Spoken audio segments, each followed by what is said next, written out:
Hotep, everybody. Hey, this is Michael Imhotep, founder of the African History Network, host of the African History Network show. It is Friday, October 18th, 2024, and I am here with somebody who really does not need an introduction. You've seen her on CNN. She's a legal analyst, contributor on CNN. You listen to her on the radio as well. We have the one and only Areva Martin. How you doing today, Areva? I am doing fantastic. Glad to be with you.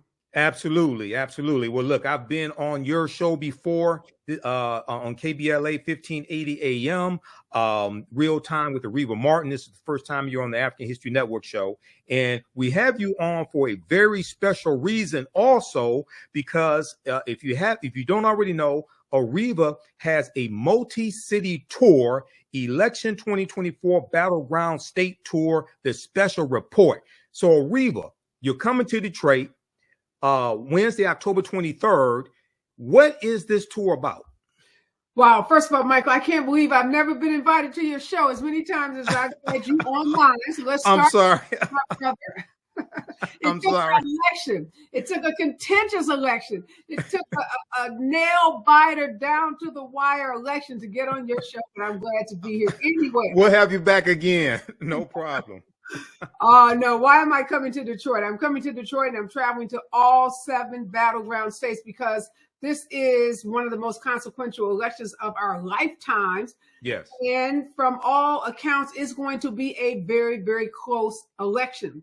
And that means that we've got to have record, I mean, like 2008 Obama type turnout in communities across this country, and particularly in the Black communities in the battleground states. And we've been hearing a whole lot about Black folks, some sitting it out in this election, some not feeling engaged, some folks saying they even are going to vote for Donald Trump. And a lot of that, Mike, was because of the disinformation that has been targeted to our community. It happens every election cycle.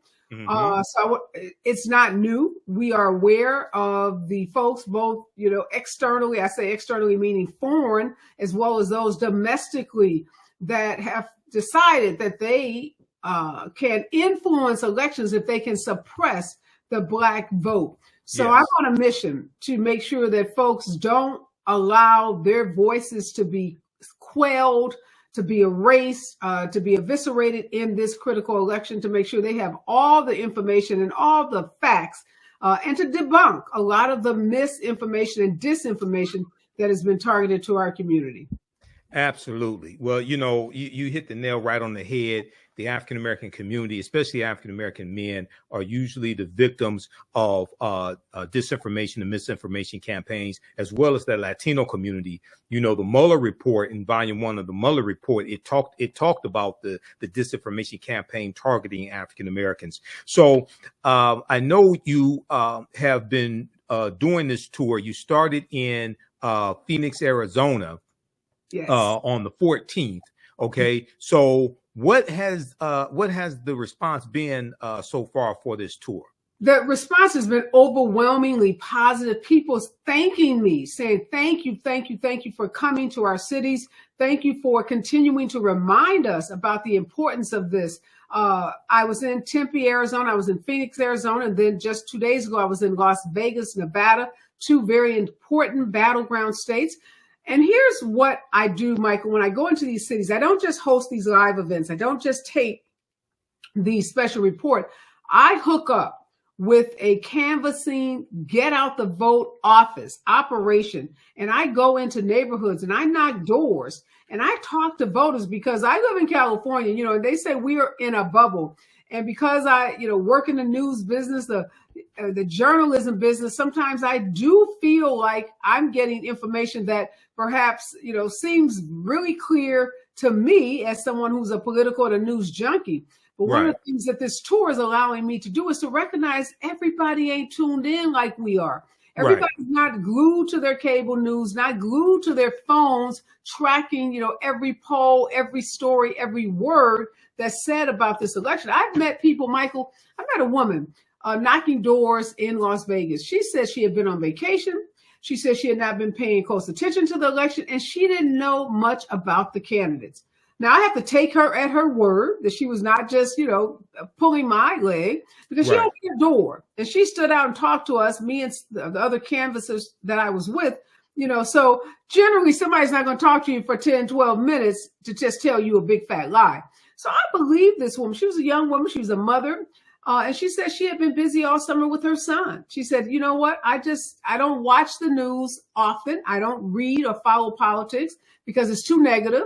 Right. And she said, I've been spending my time with my child. She said she did have her ballot and she hadn't filled it out yet. And she was appreciative of us being at her door, answering some questions for her and providing her with some information. So those voters that I guess I was a little skeptical that there were people out there who were truly undecided voters, but there are. And I met others. I was at a barber college in Las Vegas, and young men mostly studying to become barbers. Again, very disengaged, from the process, from the electoral, politics. So able to talk to them. And so that's what this tour is about for me, is going into neighborhoods, not the neighborhoods that, where people are going to show up at the rallies and get invited to all these events. That's not the community that I'm trying to touch. I'm trying to touch those people who say, I don't even know if I'm voting this time, or, I hate both of them. People say, I had a lot of people saying that to me. They're both horrible. Really? People that I want to talk to. Interesting. So when you talk to the mother and she said she was busy taking care of her children, right? Yep.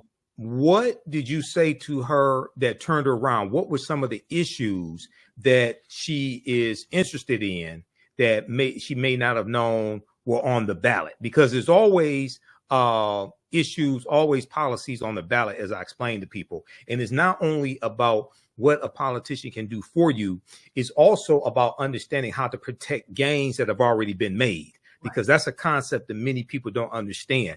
The progress that has been made is always on the ballot because it's usually the opposing side that wants to take you back. So what were some of the policies that you were able to talk to her about that caused her to change her mind?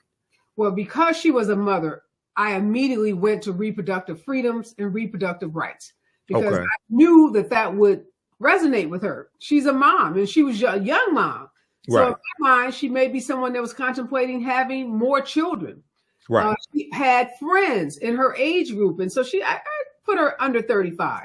So that said to me, she probably had girlfriends or sisters or cousins or other women in her life who are of childbearing years, who are starting their families. And so that issue. And immediately I said that to her. And first thing she says was, yeah, I have a sister. Mm-hmm. My sister's thinking about having a baby. So that was just an immediate connection that we made. And I was able to talk to her about the only candidate in the race that was going to be president of our United States, who was going to fight to ensure that the rights we had under Roe v. Wade, those rights that were, just wiped away by that decision of Dobbs by this Supreme Court, how Kamala Harris in particular was the only candidate talking about restoring those rights. And I told her, I said, your mother, your grandmother had more rights in terms of controlling their body than you have, than your sister have. And I could just see her eyes light up. I could just see her really get that mess that resonated with her in a way that's the connection you want to make at the door. Right. That's the kind of response you want to have. And she asked questions and we talked. And I said, and then I told her about the House, because there's some important House races. There's an important U.S. Senate race happening in Nevada. I told her she was in a battleground state. And that's what's so important too, Mike, was letting these voters in these battleground states know how much power they have. When I was at that barber college, students, I stressed that over and over again. I'm like, guys, I'm from a great big state called California. You have more power in your vote than the 40 million people that live in California have. And that I could see people's eyes light up. So, those kinds of facts that you don't necessarily, hear on the campaign trail or being said in such an intimate setting have an impact on voters. Now, you said you were talking to the men at the barber college, and which state was that barber college in? Las Vegas, African-American man, really interesting story. You'll find Black guy named Marcus Allen, justice involved, 2 felonies. 2 felonies. He told me he was the man. I asked him, how did he turn his life around and what did his friends have to say? He said, no, you don't hear me. I was the man. They didn't have nothing to say because I was running it. So he was letting me know he was it. He was the top of the food chain out in those streets, doing what he was doing. He's a street pharmacist. Let's call him that. And he got arrested. He said he did jail time, no prison time. He had both of his convictions pardoned. And he said he had an aha moment. He said, okay, two ways this is going to go, prison or the graveyard. And he said, I didn't want to go to either. And he turned his life around. He went and got his barbering license, not outside the state of Nevada. He has opened only the 2nd barber college owned by a Black person in the state of Nevada. He owns 4 barber shops in addition to his barber school. And since 2015, he said pretty much if you are a Black or Latino barber, chances are you've been through his school or you have worked at one of his barbershops. So that was the perfect location, to talk to young men. And what I talked to them about was that economic opportunity program that had just been rolled out by the vice president, that $1,020,000 loans for entrepreneurs. Because I said, look, guys, you all got to be your own bosses. Right. I said, y'all gonna own this school. Y'all gonna, retire Marcus over here. I said, he's old in the game. Y'all coming up in the game. But barbers can make $100,000+ So these are high paying positions, highly skilled positions. And so I said, look, you're gonna be taxpayers. You're going to be starting your own barber shop or school. You're going to need an investment. You're going to need capital. So, I got really granular with those students about what their future, what's in the future for them after they graduate. And they've all invested. Barber schools in Nevada cost $15,000. It's a 9-month program. It's $15,000. So it's a big investment. No student loans, no grants, out the pocket. So they care about their future, and just talking about that economic plan, talking about tax breaks for the middle class versus tax breaks for the 1%, really, really, again, resonated with that audience. Wow. Okay. Now that's fantastic. And what's important for people to understand when you talk about being a barber, that's a state license. That's government. Okay. When you talk about owning a barbershop, you're dealing with zoning, you're dealing with how your barbershop is legally structured, whether it's a LLC, whether it's a sole proprietorship. Hopefully it's not sole proprietorship. Hopefully you have at least an LLC, but that's dealing with government. Okay. You're getting a license. You have a business name coming from the state. You have to file the business name. You're dealing with state taxes. You're dealing with federal taxes. All that deals with government. So that deals with politics.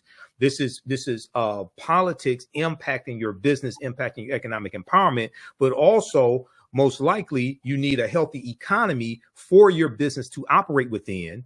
And economy is impacted by laws and policies. Today, under the Biden-Harris administration, you just had the 44th record high for the stock market. Okay, under the Biden-Harris administration. So now when you talk, let's look at this here. You mentioned Vice President Kamala Harris. I'm going to show a couple articles here, and then I want you to let people know how they can register for this as well. But this is understanding policy for everybody out there. Okay, so blackenterprise.com has 2 really good articles, and this one here deals with, we'll look at the one that came out first. This deals with the how her economic plan will help African Americans. Okay, so this came out about 3 weeks ago. Let me flip over to this here. And we talked about it on Roland Martin Unfiltered. We talked about her economic plan. This one here, let's see. Let's go to this. Let's pull this up. This is from blackenterprise.com. Let's see, do we have it up? Okay, so let me scroll down to this here. This is, hold on. Okay, hopefully y'all can see this. Here's how Vice President Kamala Harris' economic plan would help Black Americans. Okay, so this is dealing with understanding policy. and this was released even before her black male agenda. I know they have been working on a black male agenda. It didn't just fall out of the sky. But when you deal with lowering the cost of groceries, okay, lowering the cost of groceries, it talks about how African Americans pay 1.5 times more.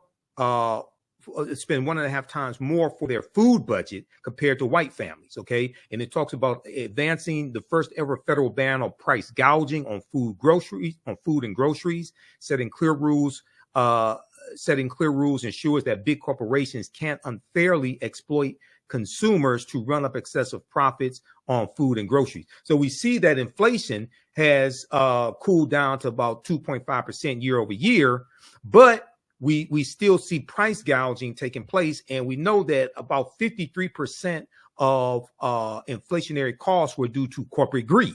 Okay. Uh-huh. So this is something that Republicans are not talking about. This is something that the others. Can I stop you, Michael?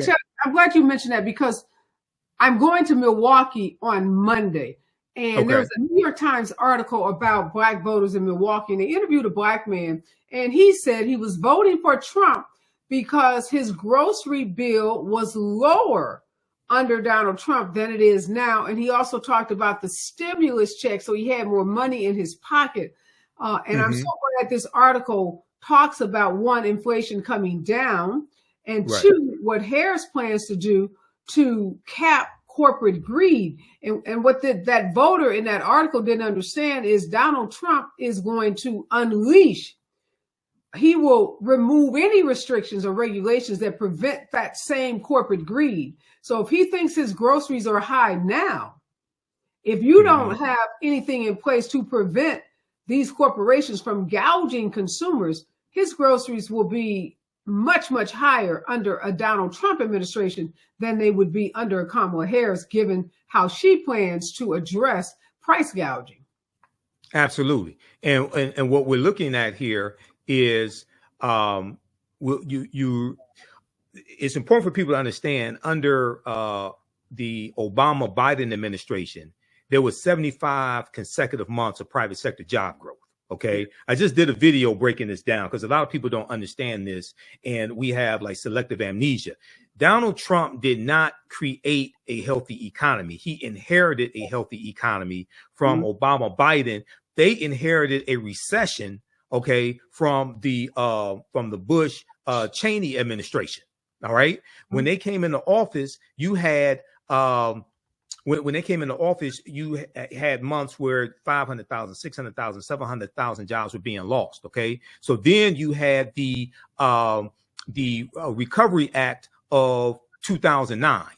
In that Recovery Act of 2009, that was an $831 billion stimulus package. And that's what jump-started the economy.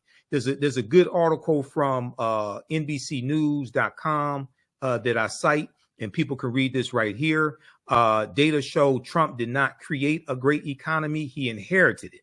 Okay, this one right here. This breaks down the facts here. Data show Trump didn't build a great economy. He inherited it. The average quarterly economic growth under Trump, 2.5%, was almost exactly what it was under Obama in the second term, 2.4%. But when you look at job creation, there was 11.3 million jobs created under Obama Biden. Okay, they saved the auto industry. There were 1 million jobs that they saved tied to the auto industry. This is from CNN.com. Final tally: Obama created 11.3 million jobs. This is January 6, 2017. People go study this. Okay, proper documentation ends all conversation. I can prove what I'm talking about. So when you go study this, no, you should be thanking Obama Biden for the healthy economy, for the jobs, for the low cost, things like that. What happened was you had COVID, and Donald Trump mishandled COVID. You had the war in Ukraine. Ukraine is one of the largest exporters of wheat, barley, and sunflower seeds, and that also contributed to inflationary costs. So we have to understand, this is why it was good President Obama last week, Thursday, on the campaign trail said, no, that was my economy, okay, that Trump is taking credit for. Yes. All right. Okay, so We have your Eventbrite page here. Let's look at this. So give us the details. How can people register for this, and tell us where you're going to be next? Yeah, so 7 states. Somebody I think just posted something asking about Nevada. I just left Nevada. I kicked it off in Tempe, Arizona at an African-American owned restaurant called Lush. Phenomenal. Macy Gray was on the campaign trail, or on the Battleground state kickoff with me in Arizona. She treated a packed house to a couple of songs and just really helped energize a crowd. In Tempe, I was talking a lot to activists. So in every city, Michael, there's kind of a different focus. Tempe, a lot of activists who were telling folks how to activate in their own communities, giving them, very specific assignments. Go call 5 people. Right. Volunteer one weekend to knock on doors, make a commitment to spend X number of hours calling voters, knocking on doors. So I'm trying to make sure that in these, states and in these cities that I'm hitting, that we are really causing people to move. It's a call to action. So Monday, Milwaukee, I'll be at Rise and Grind Cafe on MLK, which is, in the heart of Milwaukee, Black-owned business. I'm trying to hit all Black-owned businesses because this is about, recycling those Black dollars. And then come to Detroit on Wednesday, October 23rd, in Harmony Cafe, Suites, and more. Part of a larger farmers market. I haven't been there. I've been to Detroit many times, but I haven't been to this location, but I'm told it's part of a larger farmers market. Grateful you will be on the panel. I have a state rep on the panel. We're going to have a special appearance by your Lieutenant Governor. Garland Gilchrist. Yes. Lieutenant Governor Gilchrist is going to join us. Some other activists are going to be there. And you can register on this Eventbrite link. Just go on. It's free. It's open to the public. It's a big party, too. That's important. People are feeling a little burnout. Don't want to necessarily sit around and talk about politics. So we make sure these events are fun. We have a DJ. Like I said, in Phoenix, we have live entertainment with Macy Gray. There's complimentary food and drinks. So we want people to get to know each other, to do some little networking, get energized.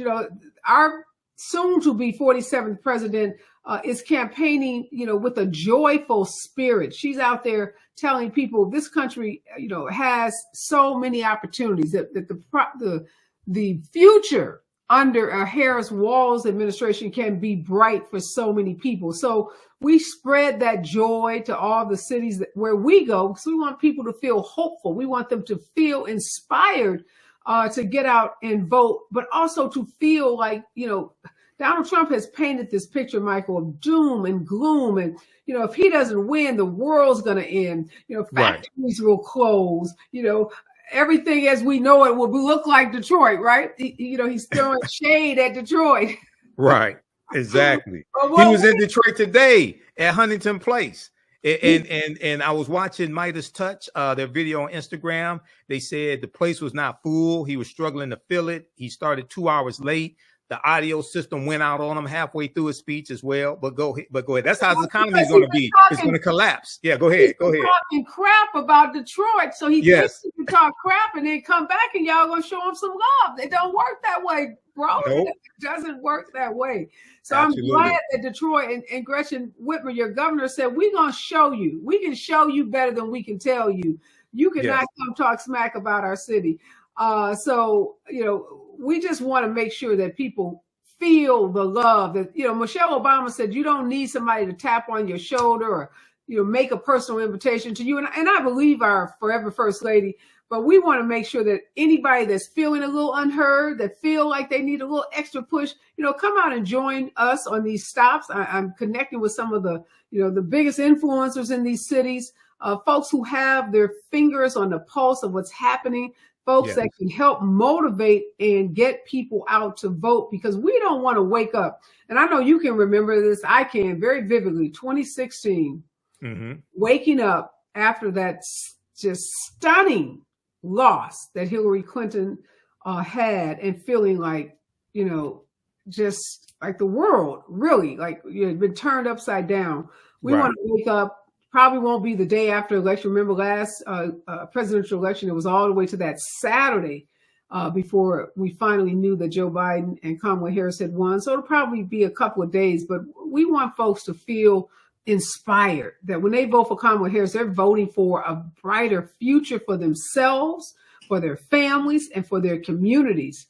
And that's what has me out, leaving sunny, beautiful California, venturing all over this country to talk to voters. Absolutely. Well, it's important for people to understand how the Electoral College works briefly, because you have people to say, well, the national vote doesn't matter, or the popular vote doesn't matter. The popular vote does matter. It's the popular vote per state that matters, not the overall popular vote. And you need at least 270. You need 270 Electoral College votes to become president-elect. You win the Electoral College votes associated with the state by winning the popular vote in that state. In 2016, Donald Trump won Michigan by 10,704 votes. Okay, you had 50,000 people who voted in Michigan who voted down ballot but left the top of the ticket blank. They didn't vote for president. That's political suicide. That's just ridiculous. Okay, and then also for those who are thinking about voting third party, no third party candidate has won a single Electoral College vote since 1968, when Governor George Wallace, governor of Alabama, won 46 Electoral College votes, and he lost to Richard Nixon. Okay, let me ask you this, because that came up in Tempe. So sure. After we had this amazing conversation, I opened it up to the audience because I want folks, again, to get their questions answered and to feel a part. Young man, he could about 21, 23, said he was voting for Jill Stein. And he said he was doing it. And, you know, I said to him just what you said about Jill Stein, that there was not a remote chance that she was going to be the president or win any Electoral College votes. He said he knew that.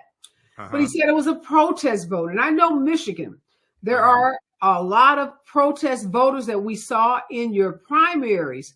And he said, you know, he parroted some of the things we've heard around the war in Palestine and what he believes to be the unfettered support of Israel, which is not true, but that's his perception of the Biden-Harris current administration. What is happening in Michigan with that protest vote? You know, wasn't it about 100,000 or more? Yeah, voted uncommitted. Uncommitted, yes. Yeah. Protest uncommitted voters. How has Michigan, if you have been able to, you know, move, I'll say the word move, some of those voters? Well, you had some of them who realized that Donald Trump has said he will withhold all humanitarian aid to Palestine. Okay. And they're seeing that Donald Trump is a friend of Benjamin Netanyahu, and he will let Netanyahu do whatever he wants to do. Okay.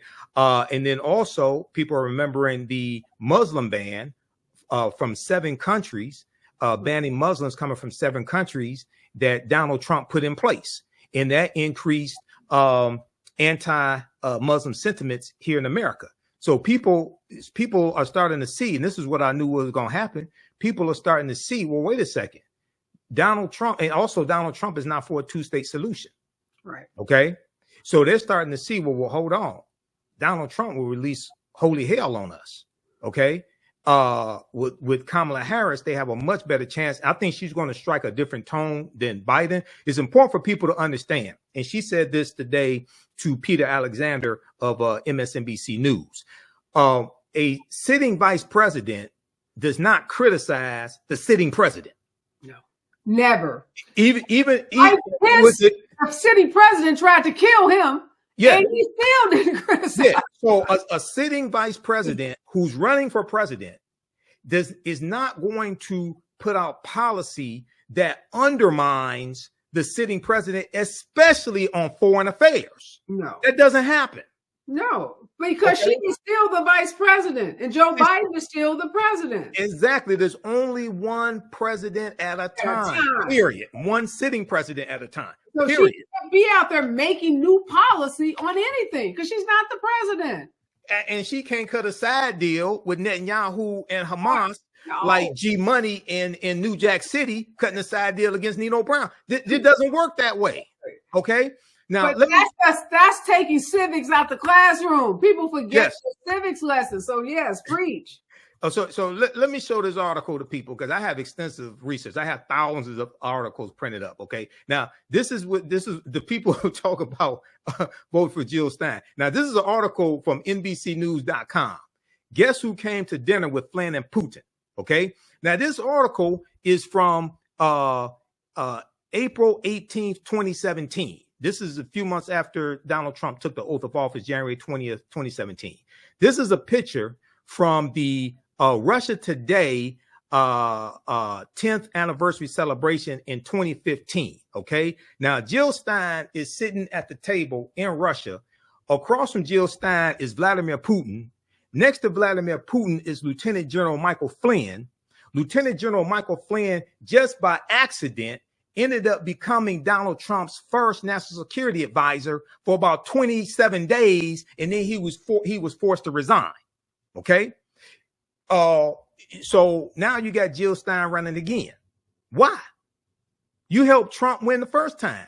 When you look at the margin of victory, when you look at how many votes Jill Stein got in Michigan, Wisconsin, and Pennsylvania, okay, the number of votes that she got in those three battleground states were greater than Donald Trump's margin of victory in winning those three battleground states that pushed him over 270 Electoral College votes. She got 50,000 votes out of Michigan. Mm. He won Michigan by 10,704 votes. Go research this. So a lot of people get frustrated, but you confuse activity with productivity and don't understand how to fight effectively. Okay. So voting third party is a trick. No third party candidate has won a single Electoral College vote since 1968. That should tell you something. But we haven't been taught how the Electoral College works. Now, Republicans understand how it works. That's why they won 2 presidential elections in like the past 24 years in the Electoral College and lost the popular vote. Mm-hmm. It's not because Republicans created the Electoral College, because when the Electoral College was created in 1787 at the Philadelphia Convention, you didn't have a Republican or Democratic Party that existed. They understand law better than us. This is why they focus on the U.S. Supreme Court and the federal courts, because it's the judicial branch of government that interprets law from the legislative branch of government and policy from the executive branch of government. So Republicans are playing the long game. Okay. This is why they were able to, Trump got 3 Supreme Court justices, 226 federal judges. Those are lifetime appointments. If he gets reelected, he'll probably get 2 more Supreme Court justices. And he ain't going to nominate 60-year-old judges. He's going to nominate judges in the late 30s, early 40s. They're going to be on the bench for the next 40 years. Okay. So we have to be smarter than this. Lastly, I want to show this. This was the article I was looking for. This breaks down, because a lot of people forgot this. All right. This is from Forbes.com. Obama's 2009 Recovery Act kicked off over 10 years of economic growth. The healthy economy that Donald Trump inherited started out because of this right here. Okay. This is from January 11th, 2021. All right. And it deals with the American Recovery and Reinvestment Act of 2009, that $831 billion bill that Obama pushed. It was passed by Congress, had stimulus checks signed into law by Obama. This is what brought us out of the recession and created 10 years of private sector job growth, 75 consecutive months. It was a 4.7% unemployment rate that Obama handed over to Trump, 11.3 million jobs created. All right. So when we have this historical amnesia, we need to go back and look at the facts and evidence. And then under Biden Harris, 16 million, 17 million jobs. You have a 4.2% unemployment rate, fastest growth of African-American owned businesses in 30 years. African-American, the median household net worth for African-American families increased 60% under Biden Harris, $17 billion for HBCUs. I deal with facts and evidence. Okay. Everybody read this right here. Fact sheet. This was put out September 13th, 2024. This is the most recent one. Okay. Because I share this with my listeners on the African History Network show. September 13th, 2024, fact sheet. President Biden and Vice President Harris are delivering for Black Americans. This is a fact sheet that take you through policies from the Biden-Harris administration and show you how these policies are helping the African-American community. Okay, from tripled the number of SBA, Small Business Administration backed loans to Black-owned businesses, to awarded a record $10 billion in federal contracts to Black-owned small businesses in fiscal year 2023, $16 billion for HBCUs and $17 billion now for HBCUs, all of this. So this is something that people need to read. This is at whitehouse.gov. This is the most recent fact sheet that they've had. They have breaking this down. So when we talk about a return on our investment, when we talk about tangibles, that's something that's measurable and you can see, okay, this is what we gain. Now, overwhelmingly, Republicans are against this and voted against most of those policies. Go ahead, Areva, and wrap up. No, you're absolutely right. Unfortunately, Michael, some people don't want to deal with facts. Some people have been convinced that these facts either don't exist or they don't matter. So we know there are a lot of voters. Look, Trump got 70 million plus voters. 74 million, yep, in 2020. 74 million voters. So there are 74 million people that have been convinced that Donald Trump is the candidate for them. But what I tell people all the time, it's more of us than it is them. That's the reality. There are more people who believe in the democracy that and the government that Kamala Harris and Tim Walz envision for this country. The question comes down to numbers and turnout. We have the numbers. Now we've got to have the turnout. And if we do what we need to go into these communities and get our grandparents, our seniors, our recent 18-year-olds that just, turned 18 and able to vote, those voters that don't vote every election cycle, that just vote, when it's kind of sexy and popular to do so. If we get those folks off the couch, if we get them to the polls, if we go and sit with them and help them fill out their ballots, if we talk to them, because what we know, Michael, is the slick ads work, they're important, but those hard to reach voters are much more likely to vote when they hear from a trusted messenger, a friend, a pastor, a mentor, a teacher. So that's the job we have over the next 18 days, is to be that trusted messenger, not for the folks who are already voting. Great. Kudos. The 300,000 people that stood in line in Georgia on Wednesday on the first day of voting. They're very impressive. Record, turnout on the first day of voting. So we know that a lot of people are energized. We know a lot of people are motivated by this election, but we also know that there are some people on the margins and we don't want to leave them behind. So thank you for what you're doing, what Roland is doing, what all of us, that occupy these spaces where we have Black people that watch our shows, listen to us, follow us on social. We've got a job to do. And so, we're rolling up our sleeves and getting out there. I can't wait to get to Detroit. My father, just a little story for you, was a school teacher in Detroit. I have a stepmother. I have sisters. So I have other relatives that live in the city. I love Detroit. I'm from St. Louis. So I always love coming back to, I don't know if you all call yourselves the Midwest. I think of you as the Midwest, but I love coming to that part of the country. So I'm excited. I'm excited to go to Milwaukee. Then I leave Detroit and I go to Atlanta. Then I wrap up the following week in Philadelphia and Charlotte. These are all key battleground states where Black voters will have a significant impact. You talked about, the margins in the last election were really tight, 11,000 votes. Remember Trump calling, election officials in Georgia saying, you got to find me 11,000 votes. We got to win. And I said I hope we win big, Michael, because we know the legal challenges are coming. We know the cheating and all the underhanded things that Donald Trump and the MAGA voters will do. But if we win big and leave no chance, leave nothing to doubt about who the winner of this election is, we have an opportunity to chart a new path for this country. Absolutely. Well, she'll be in Detroit Wednesday, October 23rd, 6 p.m. to 8 p.m. That will be at In Harmony Cafe Suites and More, 12041 Dexter Avenue, Detroit, Michigan, 48206. I will be there also. I'm on the panel on the 25th, October 25th. She's in Atlanta, Georgia, Philadelphia, Pennsylvania, October 28th, and October 30th, Charlotte, North Carolina. You can also visit her website, arevamartin.com, because you have the information there as well, right? Correct. Go there and find out the information. Follow me on Instagram. Follow me on Facebook. I've been posting some incredible videos of people I've been meeting on out on this Battleground state tour. Right. And posting about the events, and just, again, this is all about engagement. We had 18 days. Seems like a short period of time, but think about all the people that we can each talk to in 18 days. Exactly. And flood the zone. Share this information on your social media platforms. I posted the links here. This article right here from blackenterprise.com.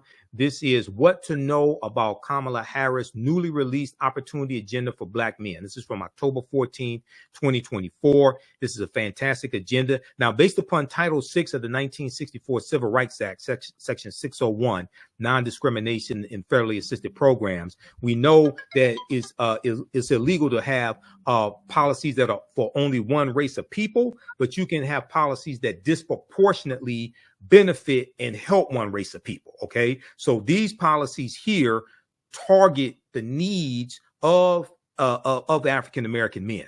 Whether we talk about loans for businesses, things of this nature, because African American men focus on economic empowerment a lot. Okay, so this deals with this, as well as other policies that she has at the website KamalaHarris.com. She has an 80-page economic agenda at her website. Go ahead, Areva. I'm glad you brought that up, Michael, about that came up in Las Vegas, because the audience was mixed, Latino and African Americans. The Latinos saying, well, hey, is this for us? Is this just for Black men? Right. And I said, absolutely it's for you. I said, just because it is targeted towards Black men, no one will be excluded, because that would be unconstitutional. And we already have seen programs that have been deemed unconstitutional because they exclude on the basis of race. I said, in fact, I venture to say that by the time it's all said and done, this is going to be a program that is expanded and will include all marginalized groups. It won't be based so much on race as it will be based on socioeconomic. We know a lot of programs go into communities and target those who are socioeconomically disadvantaged, which by definition ends up being Black and brown people and other minorities. So I told them, don't worry, this president isn't leaving anybody behind. Absolutely. And just for people who don't understand law, okay, if you go to archives.gov, which is U.S. National Archives, search for Civil Rights Act 1964. Okay. See, we don't understand law, and law impacts all these policies. So it's Title VI and it's Section 601, because I deal with this in my lectures and when I did a presentation for the Detroit Reparations Task Force. I talked about this as well. So Title VI, I just want to show everybody, because a lot of us don't understand this. And it deals with, that's Title VII. I want Title VI right here, non-discrimination in federally assisted programs. Okay. So this is why race-based policies are illegal. Section 601, no person in the United States shall, on the ground of race, color, or national origin, be excluded from participation in, be denied the benefits of, or be subjected to discrimination under any program or activity receiving federal financial assistance. Okay, so this is why you can't have policy for one race of people, but you can have policies like when you do student loan forgiveness. Okay, African Americans tend to carry more student loan debt. All right. So that disproportionately helps us. All right. When you have policies, whether it's student loan forgiveness, when you have policies like the Fearless Fund, okay, the grants for African American women business owners, when you have things like this agenda that she put together for African American men, it disproportionately positively helps us. But any policies that are good for African Americans are good for America in general. So this is what people have to understand. So we have to understand law and be smart about this. And you're dealing with an attack on diversity, equity, and inclusion. And that's spelled out in Project 2025. They're trying to attack any of these policies that are beneficial to us. Okay. So this is why we have to be smart with this as well. All right, Areva, well, look. Well, thank you, Michael. Pleasure spending some time with you on a Friday evening. Can't wait to get to Detroit. Can't wait to meet you. Absolutely. Gretchen Whitmer talks about, I love how she reps for her state and for the residents of Michigan and fights back as Donald Trump tries to make, disparaging remarks about Detroit. I don't know why he continues to make those kinds of comments. Because that's who he is. Yeah, it is. If you take out a full-page ad in 4 New York newspapers calling for the death penalty against 4 African Americans and 1 Latino, the Central Park 5, now the exonerated 5. Yeah, that's who he is.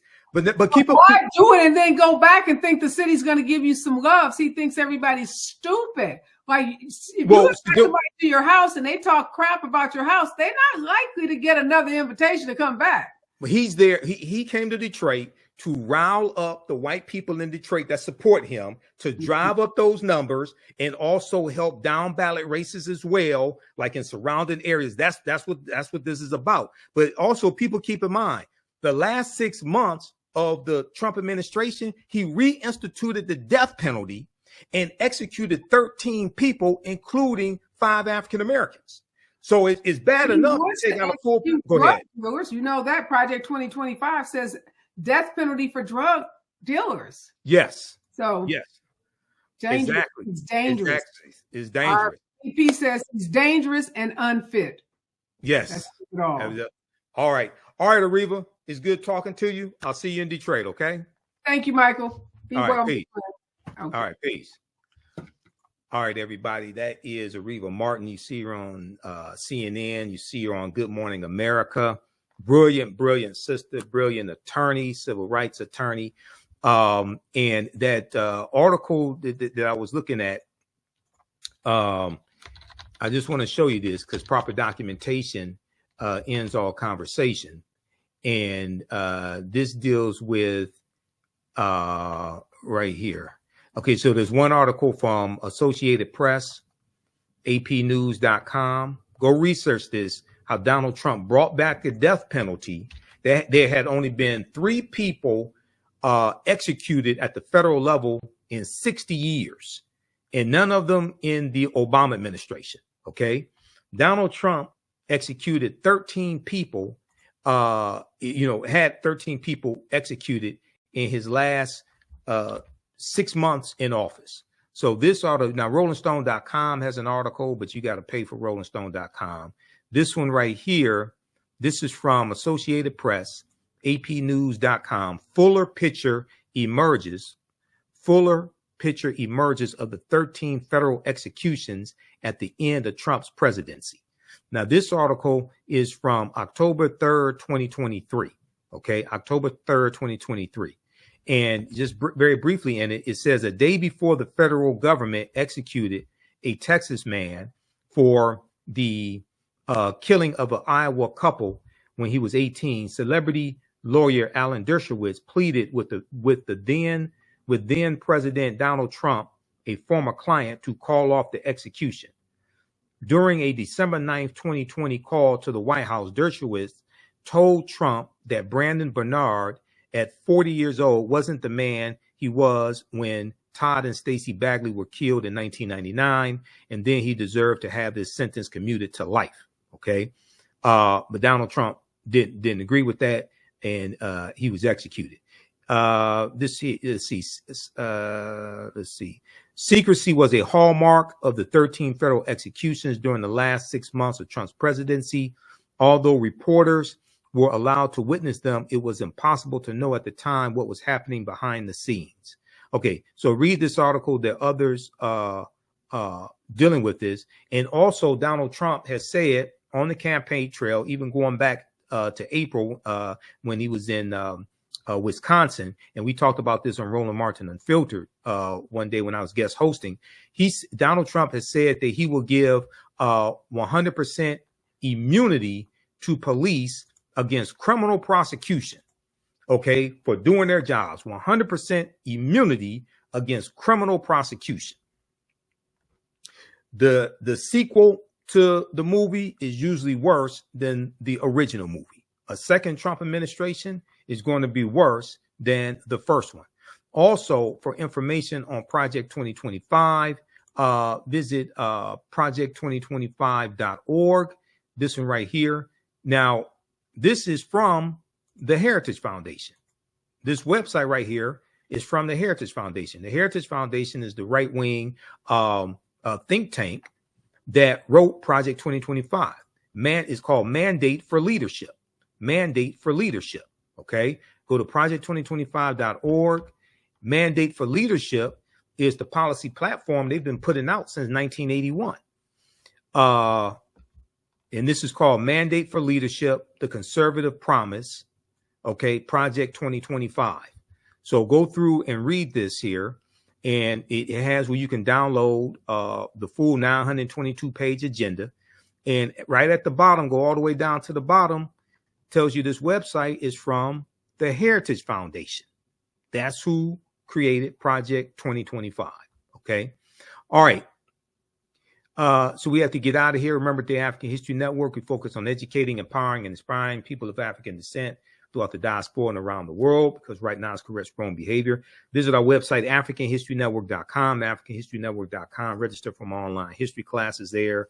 We have my DVD lectures and digital downloads also. We'll see you in Detroit Wednesday, October 23rd, as well, with Areva Martin on this election 2024 Battleground tour. Right now it's corrects wrong behavior. It's not over till we win. Wakanda forever. And we'll talk to you.